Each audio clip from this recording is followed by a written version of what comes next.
اول حاجه لازم تفهمها في البرمجه حاجه اسمها الفاريبلز، ومن غيرها مش هتعرف تكتب اي برنامج. السلام عليكم ورحمه الله وبركاته.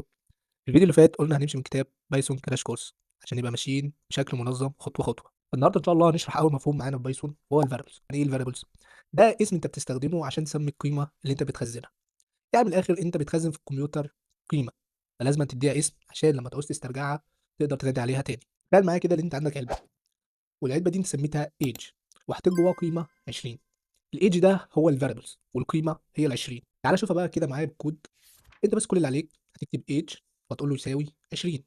كده انت قدرت فعليا تخزن قيمه في الميموري. وده مش معناه ان انت تخزن بس رقم، هو انت تقدر تخزن انواع بيانات كتير. تقدر تخزن نص، تقدر تخزن رقم، تقدر تخزن اي نوع بيانات.